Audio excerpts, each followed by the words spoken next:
If I can have everyone's attention, we will begin our afternoon availability here at New Hampshire Motor Speedway. We welcome Carl Edwards, driver of the number 99 Fastenal Ford. Carl, you currently sit 11th in points. Midway through the season, kicking off the second half here at New Hampshire. Talk a little bit about being in the car here at New Hampshire this weekend. We had a really good test up here with the Goodyear folks. I think the it goes without saying that we need to have a good solid run here. We had a good run last week. We dodged a lot of trouble, and we got a good finish. And if we could continue that here, possibly get a win, it would be huge. I mean, this track is big for us because it is it's the home of the Red Sox up here, and our partnership with Fenway Sports Group. That would be a huge honor to be able to win here for them. It's also really huge because Lennox is the sponsor of the race, and they do a lot with us on our 99 car, and they work really closely with Fastenal to deliver a lot of great products to people all over the country. So this would be a great place to have a good run for us for a number of reasons. Okay, we'll open up for questions for Carl. We'll start in the back with Mike. Mike Hembry, Speed.com. Are you at the point now in the sort of precarious situation you're in where you would make a move like you made at Kansas to try to win a race on the last lap? Probably. Yeah. I don't. I'd have to be careful with it, though.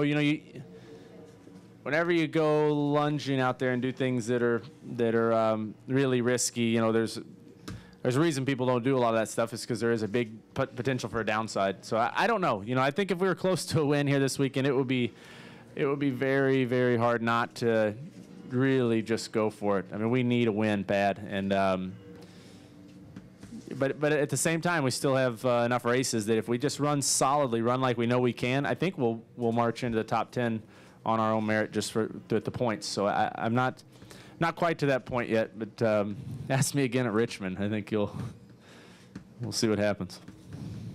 Okay, questions for Carl? All right, we'll take one right here and then go over to Nate. Carl, Drew Bonifant with the Concord Monitor.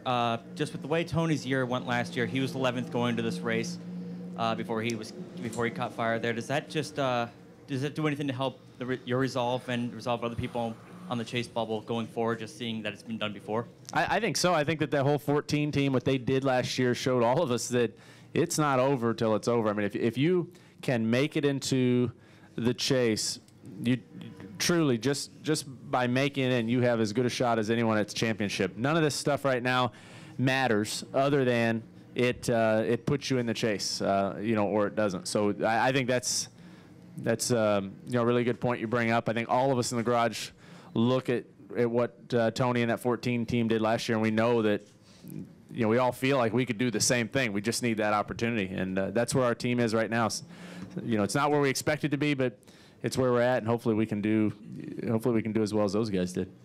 Go ahead with your question, Nate.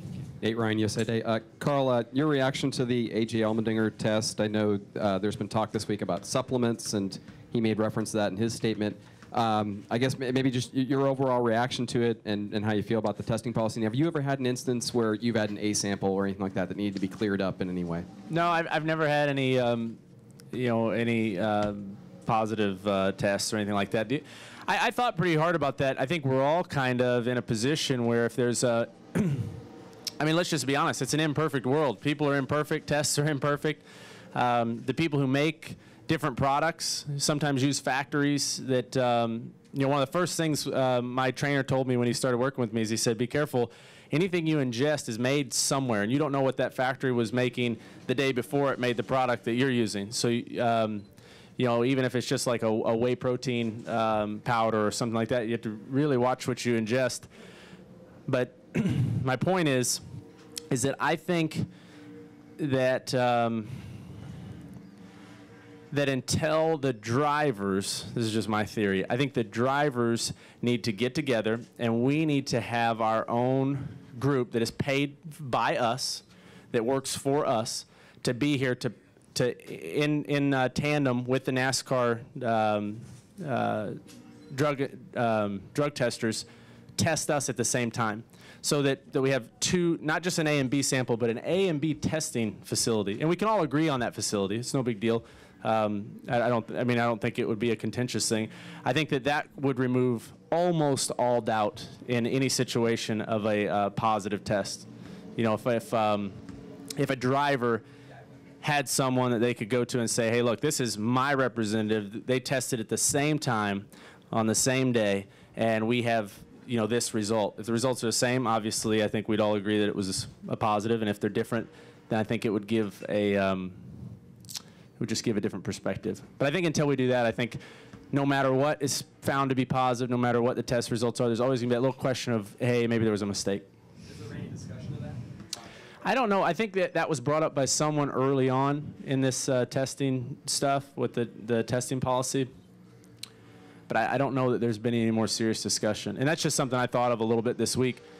You know, because really at the end of the day, what does a guy that doesn't drink, use any drugs, you know, have any chance of being in violation? What does that guy really have to gain by subjecting himself to these tests? He has the potential that's real in the world, because it's an imperfect world, of having some sort of false positive or having something happen. And I think that's really scary for a lot of the guys in the sport when you go in there and subject yourself to that. Okay, we'll take Don, Claire, and then Lee. Carl, Don Coble over here with the Times Union. Kind of a spinoff on Mike's question. Your position with 8 races left, are you looking at it as being 11th? You could go either way. You could try to get in as 10th or as a wild card. So Yeah. Does that kind of temper?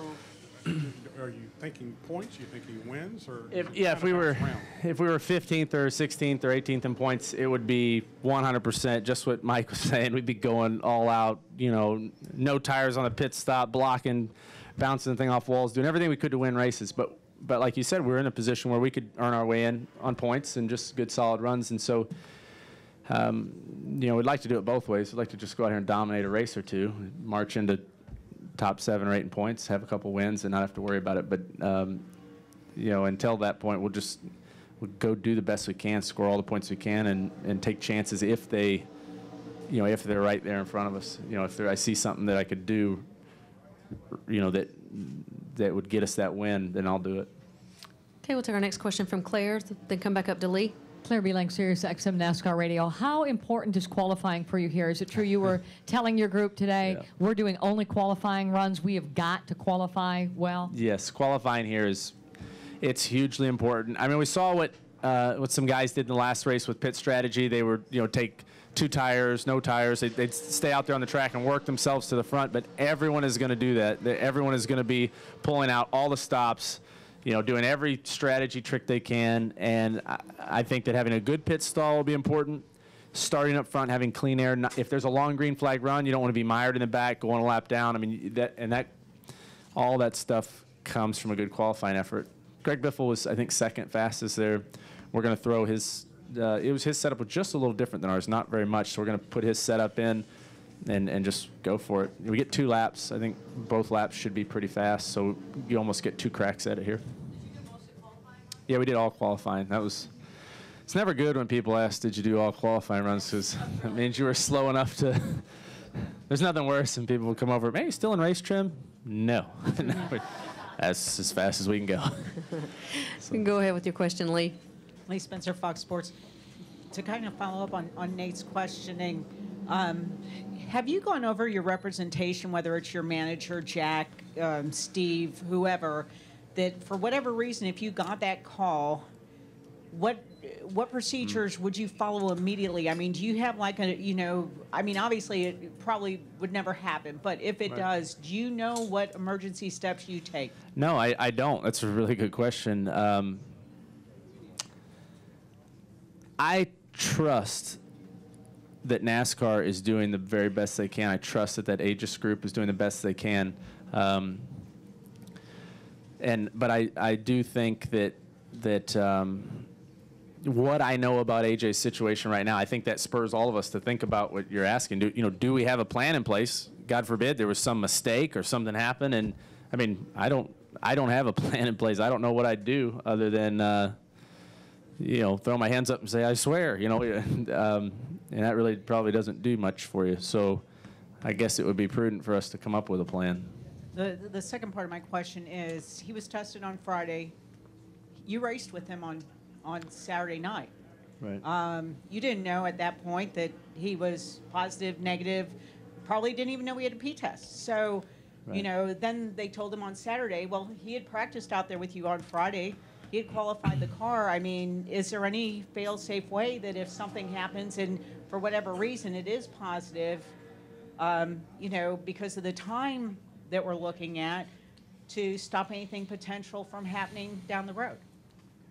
I think your question would, for me to answer that, it would have to imply that I actually have a concern that, you know, there's some risk or something. I really don't. I feel like.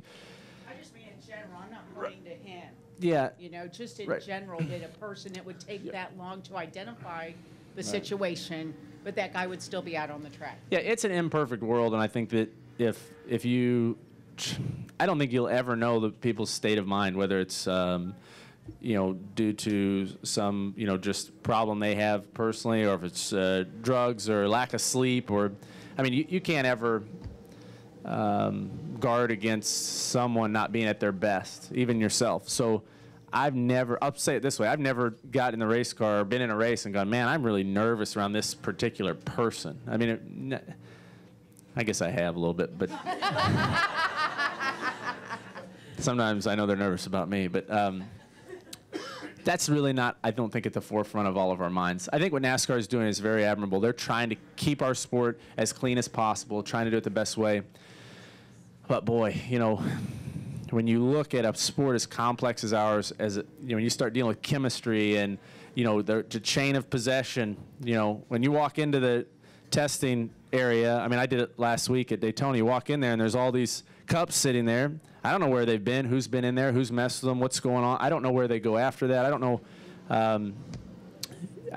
It's just, I think if there's one more layer that we could put on it, and that would, in my opinion, it would be a group that is paid for by the drivers. I think that just be the best thing that you could do. I think you don't stop testing people, and man, you don't. It's just like our judicial system. You don't want to convict a guy of something he didn't do. I think that's about as bad as it could be. So, you know, I think it's a tough subject. Okay, we'll take our next question right here from the back. Paul Sherring, Monadnock Radio Group. Carl, you have, at least in Cup racing, have not been particularly successful here.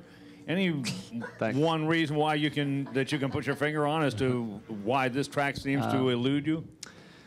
It's a really good question. We have had some races here that have been very good. We've won in the Nationwide Series. We run really well in the Truck Series. I can't remember if we won a race or not. I think we've been very close.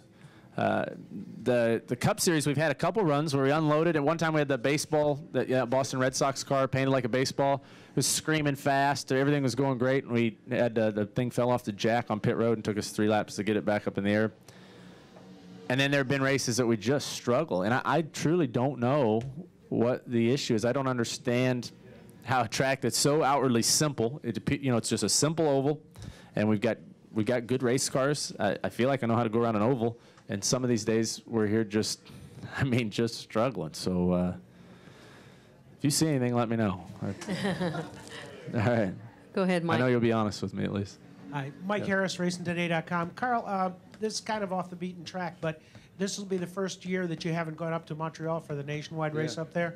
Is that this weekend? No, it's a few weeks. It's a few weeks off, but just think before you speak. If you can look at, talk about that race a little bit, what it's like, and if you're going to miss being up there. I will miss going to Montreal. That's really fun. I know a lot of you guys have been up there to Montreal, and it's a really neat town, city. The racetrack is a lot of fun. That race with Marcus Ambrose, to me, that when the track was wet and it was drying up, and we got him in the last corner. That was one of the greatest races I've been a part of, and one of the biggest feelings of the greatest victories I've had, and I really enjoyed that. And I've enjoyed the international flavor of that race. It's so cool to meet the fans. I mean, they're singing songs and going crazy, and it seemed like they really have a good time up there. So I don't think that I'll never race there again. I think there'll be a time when I go back up there and run that race. I don't know when, but that would definitely be on my list of races I want to do again. Any other questions for Carl? All right, Carl, thank you very much for your time. Good luck this weekend. Thanks, guys. I appreciate it.